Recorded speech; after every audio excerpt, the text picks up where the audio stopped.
இலக்கை நோக்கி டுவர்ட் த கோல். இந்த நிகழ்ச்சிக்கு உங்களை அன்புடன் வரவேற்கிறோம்.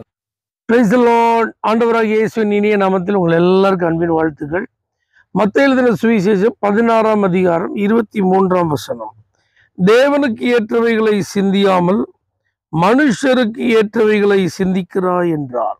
ஆண்டவராகிய இயேசு பேதுருவை பார்த்து சொன்ன ஒரு வார்த்தை. இயேசு தன்னுடைய சீசர்கள் எல்லாரோடு அமர்ந்திருந்து அவருடைய பாடுகளை, அவருடைய மரணத்தை குறித்து அவர் பேசி கொண்டிருந்த போது பேதுரு அவரை தனியா கூட்டிட்டு போய் இயேசுவே கடிந்து கொண்டான். இந்த மாதிரிலாம் சம்பவிக்க கூடாது, நீங்க இதை மாதிரிலாம் பேசக்கூடாது, இப்படிப்பட்ட காரியங்களெல்லாம் உங்களுக்கு நடக்கவே கூடாது அப்படின்னு இயேசு பேதுருவை கடிந்து கொண்டார். எனக்கு பின்னாக போ சாத்தானே, நீ எனக்கு இடரலா இருக்கிறாய். அதுக்கப்புறம் இந்த வார்த்தையை சொல்றாரு, தேவனுக்கு ஏற்றவைகளை சிந்தியாமல் நீ மனுஷருக்கு ஏற்றவைகளை சிந்திக்கிறாய்.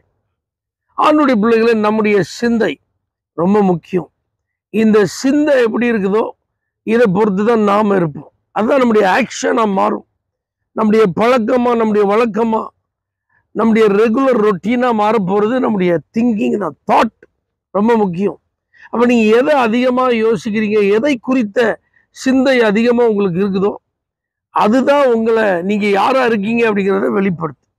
அப்போ பாருங்க, இயேசுவையே பின்பற்றின இந்த பேதுரு, இயேசுவோடையே கூட இருந்த இந்த பேதுரு, இயேசுவின் போதனைகளையே கேட்டுக்கொண்டிருந்த இந்த பேதுரு, திடீர்னு இந்த ஒரு குறிப்பிட்ட இடம் வந்த உடனே ஆண்டவர் என்ன நோக்கத்திற்காக இந்த பூமிக்கு வந்தாரோ அந்த நோக்கம் நிறைவேறக்கூடாது என்பது போல அவன் பேசுறான் பார். உடனே இயேசு அதை கடிந்து கொண்டு நமக்கு அதை எச்சரிக்கையாக இந்த இடத்தில் எழுதியிருக்கிறார். அப்ப நாம இன்னைக்கு எப்படிப்பட்ட சிந்தை உடையவர்களாக, என்ன நோக்கத்திற்காக நாம் வாழ்ந்து கொண்டிருக்கிறோம், ஏன் இந்த விலையேறப்பெற்ற ரட்சிப்பு நமக்கு கொடுக்கப்பட்டிருக்கிறது, பரிசுத்தவான்களின் ஐக்கியம் என்று ஒரு திருச்சபையில கர்த்தர் ஏன் நம்மை அங்கத்தினராய் இணைத்திருக்கிறார், இன்னும் சில கிருபைகள் தாளந்துகளெல்லாம் கொடுத்து ஊழிய பொறுப்புகளை தந்து ஏன் கர்த்தர் நம்மை பயன்படுத்தி கொண்டிருக்கிறார், நம்முடைய வாழ்க்கை குறித்த அவருடைய மேலான நோக்கம் என்ன, திட்டங்கள் என்ன, நம்மை கொண்டு அவர் என்ன செய்ய விரும்புகிறார், இப்பொழுது நாம் என்ன செய்து கொண்டிருக்கிறோம், இதெல்லாம் நீ யோசிக்க வேண்டியது ரொம்ப அவசியம். ஏன்னா இன்னைக்கு மனிதர்களுடைய சிந்தையே எண்ணத்தை உண்போம், எண்ணத்தை குடிப்போம், எண்ணத்தை வாங்குவோம், எண்ணத்தை விற்போம், எல்லாம் இந்த பூமிக்குரியது, இந்த உலகத்திற்கு அடுத்தது, தங்களுக்குரியது, குடும்பம், பிள்ளை, வேலை, தொழில், வியாபாரம், பணம் சேர்ப்பது, புகழை சம்பாதிப்பது, சேர்த்து வைப்பது,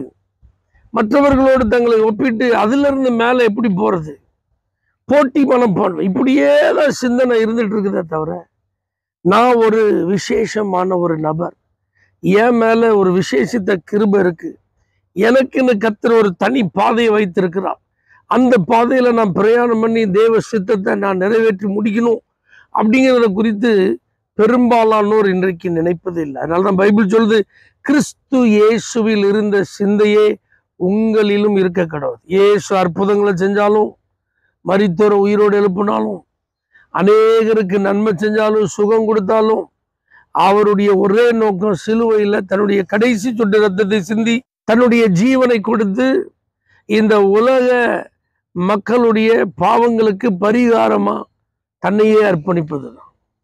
அதுதான் அவருடைய சிந்தை.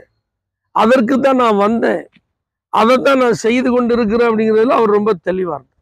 அப்போ இந்த உலக வாழ்க்கையில நம்ம வாழ்ந்தாலும், நமக்கு குடும்பம் இருந்தாலும், நமக்கு சில பொறுப்புகள், கடமைகள் எல்லாம் இருந்தாலும், ரெகுலர் ரொட்டீனா ஒரு பக்கம் அது நடந்துட்டு இருந்தாலும், நம்முடைய சிந்தையில நான் ஒரு பரலோக குடிமகன், நான் இந்த பூமிக்குரியவன் அல்ல, நான் ஆவிக்குரியவன், இப்படிப்பட்ட சிந்தையோடு செயல்பட வாழ நம்மை அர்ப்பணிப்போம், தேவ நோக்கங்களை நிறைவேற்றுவோம்.